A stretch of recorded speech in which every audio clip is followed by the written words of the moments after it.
Bien, ¿qué tal para todos ustedes? ¿Cómo están? Espero que se encuentren bien. Como lo comentaba entonces en nuestra última clase, platicábamos sobre lo que eran las generalidades del examen físico y ahora vamos a hablar un poco sobre lo que es la evaluación radiográfica en el sistema respiratorio. Probablemente los que ya llevaron la clase de radiología ya saben a qué me refiero cuando platicamos entonces sobre evaluación radiográfica y el examen respiratorio. Los que no, pues lo aprenderán entonces el día de hoy. Será la idea de que ahora transportemos básicamente todo lo que fuimos recogiendo del examen físico y todo aquello que de alguna manera llamó nuestra atención, pues bien lo dije en el principio entonces del tema de cardiorrespiratorio, lo podemos realizar a través de la observación de las placas radiográficas. Nosotros que tenemos la posibilidad de ver a nuestros pacientes por dentro, pues hagámoslo y entonces lleguemos a una conclusión de aquello que para nosotros era un sonido respiratorio o un sonido cardíaco anormal, podamos hacer entonces aquella interpretación, como lo hice yo en el primer video, sobre nuestras placas radiográficas. Esto de alguna manera entonces lo hacemos a través de la interpretación basada en los diferentes tipos de patrones pulmonares que yo puedo encontrar en mis placas radiográficas. Es decir, estos patrones pulmonares entonces que yo tengo que revisar. Uno de ellos es el patrón vascular, decíamos que tiene que ver con qué, pues con todo lo relacionado con el aparato circulatorio, es decir, el corazón, aquí lo estamos entonces observando, la aorta, aquí vemos la aorta, la cava posterior, acá vemos la cava posterior, ¿sí? Aquí vemos los vasos y en este caso arterias pulmonares, aquí están, vasos y arterias pulmonares, ¿sí? La parte, digamos, de lo que corresponde al callado aórtico, otra vez en una cuadrícula imaginaria, ¿sí? Haciendo entonces esta división, ¿sí? Mi aurícula izquierda, mi aurícula derecha, ventrículo derecho, ventrículo izquierdo. Patrón entonces vascular, básicamente, el que nos faltaría sería aquí entonces nuestro patrón bronquial, que dijimos este pequeño tramado, está conformado a través de los vasos sanguíneos bronquiales. Ahí está mi patrón bronquial. Mi patrón alveolar, dijimos que es pues todo el intersticio pulmonar, es decir, todo lo que vemos con radiolucidez, es lo que conforma mi patrón alveolar, pequeños entonces, pues globitos, por decirlo así, ¿verdad? Que están dispuestos en todo el campo pulmonar, es con lo que igual nosotros los seres humanos podemos ventilar. El patrón intersticial es pues básicamente todo lo que yo percibo de ese patrón alveolar. Y por último, mi patrón diafragmático. Como lo dijimos, la división entonces entre lo que es el tórax y la cavidad abdominal, lo cual sugeríamos era mucho mejor si nosotros valoramos este patrón, la totalidad del patrón, cuando hacemos nuestra placa en inspiración, no en expiración, es decir, con lo contrario, porque entonces se recargaría, sobre todo en animales de gran peso, de gran talla, o si hay contenido en el estómago, en los intestinos, se va a recargar sobre la parte entonces del ápice del corazón, no lo va a desplazar y no nos va a dejar ver la totalidad del patrón, el cual normalmente para nosotros es muy importante poderlo ver de forma completa, sobre todo para de alguna manera hacer el diferencial en aquellos casos donde la sospecha pudiera ser de una hernia diafragmática de forma congénita o bien de forma traumática. Aquí vemos entonces diferentes tipos de problemas que yo ya venía comentando en las sesiones anteriores y que fuimos de alguna manera describiendo y que teníamos que comenzar a descartar, es decir, los problemas de parrilla costal, como pueden ser los problemas traumáticos, las fracturas de costillas, como lo están observando aquí. El enfisema subcutáneo, ¿se acuerdan? Que entonces también nos daba una serie de sonidos respiratorios anormales y obviamente sonidos cardíacos vagos. ¿Por qué? Porque lo que estoy viendo es aquí una buena cantidad de aire en todo lo que es prácticamente el tejido celular subcutáneo. Esta es la piel y toda esta cantidad de aire inclusive me impide ver la totalidad. En este caso, en esta posición de la placa, que yo podría ver a ambos lados del campo pulmonar, me lo impide ver debido a que ese aire pues está conformado por toda la parte del tejido celular subcutáneo. Esto debido a un traumatismo, un perro que fue mordido a nivel de la tráquea, el aire que respiraba, pues parte sí, va una mínima parte del campo pulmonar y la otra se fugaba todo el intersticio, es decir, provocándose, si ustedes tocarían a este perro, sentirían como que está como si fuera un globito. Cuidado mucho con eso, porque eso es muy doloroso. Imagínense el aire ahí alojado en esa parte. Este es un neumotórax diferente al que vimos en la sesión pasada, que era un neumotórax de tensión. Aquí tenemos un neumotórax abierto.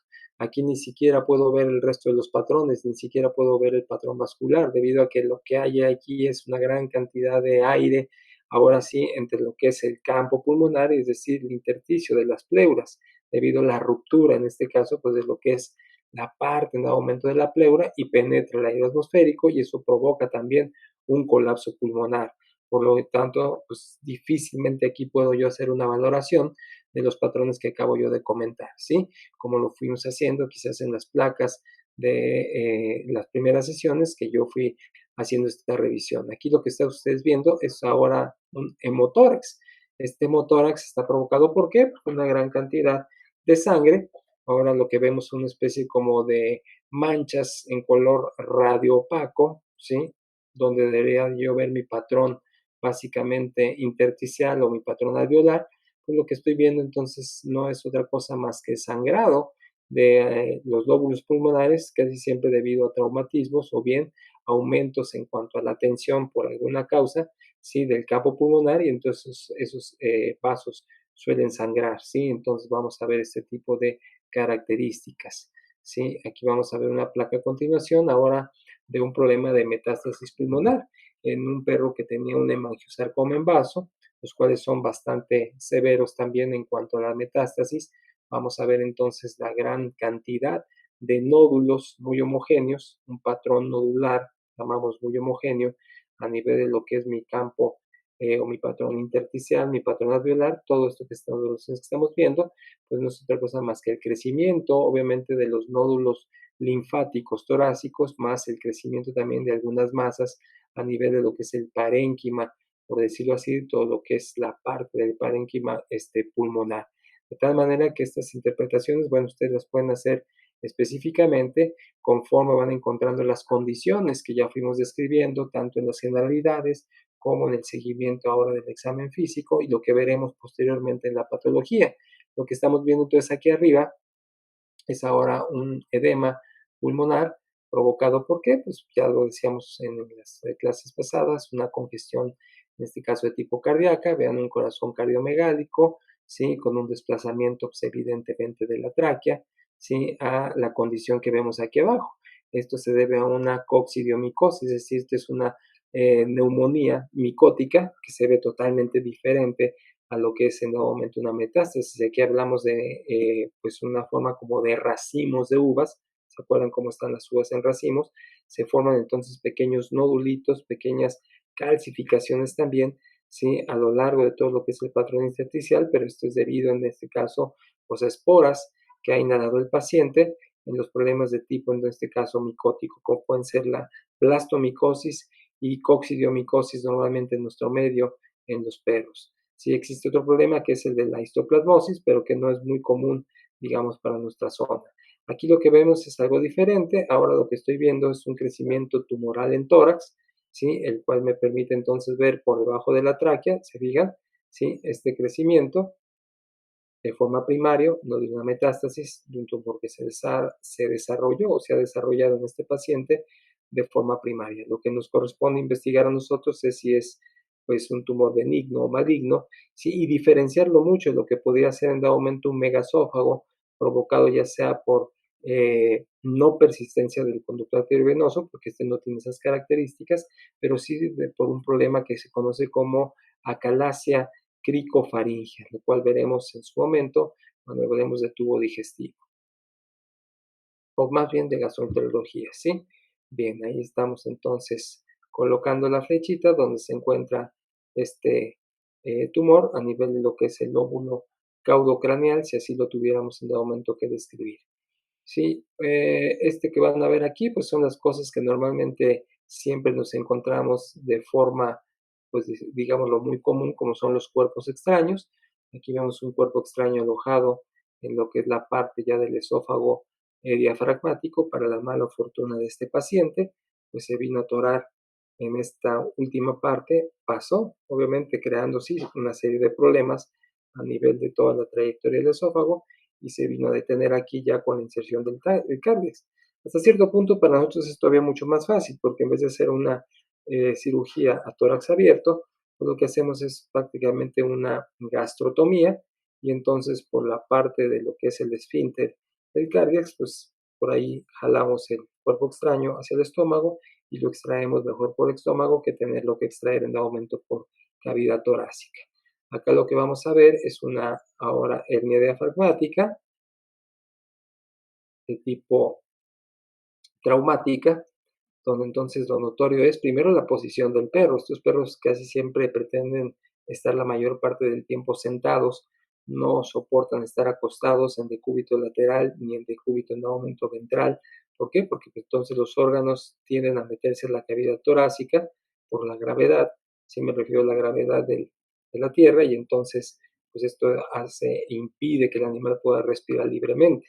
Es el caso de la placa que está aquí tomada de forma lateral, de manera que cuando están sentados, los mismos órganos de la cavidad abdominal tienden a caer hacia la cavidad y entonces permiten que se libere, ¿sí?, totalmente el espacio en dado momento del tórax. Aquí entonces lo que podemos ver es, primero, que no hay visión.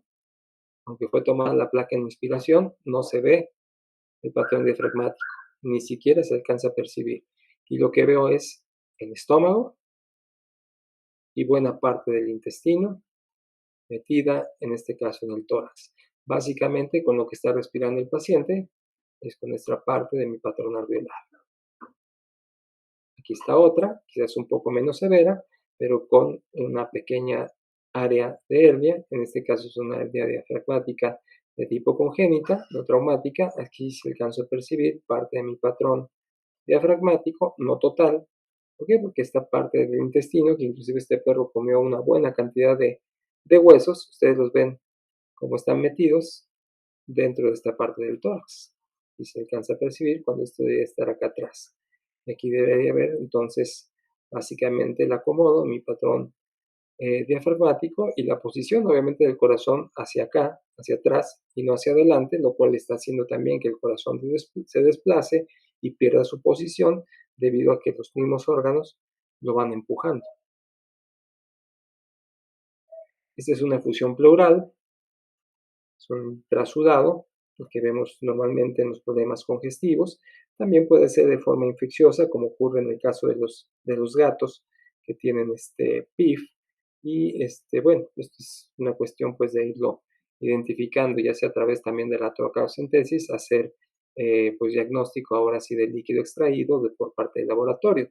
Pero este se debe quizás a un problema de naturaleza, en este caso de tipo cardíaca, como el que vimos ya en la primera sesión, donde ustedes pudieron aprovechar en ver la forma en que se estaba realizando la toracocentesis para la extracción en dado momento de lo que es el líquido y liberar un poco la presión del tórax para que el animal pudiera respirar.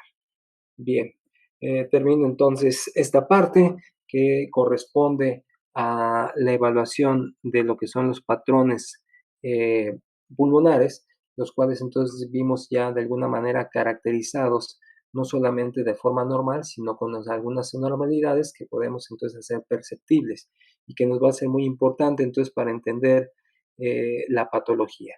En nuestra siguiente sesión entonces estaremos viendo ya la patología total de lo que es el,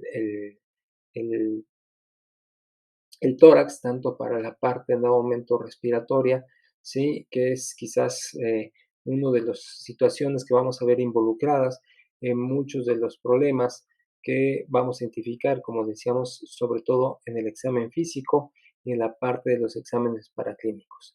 Muchas gracias por su atención y síganse cuidando. Nos vemos en nuestra siguiente sesión. Muchas gracias.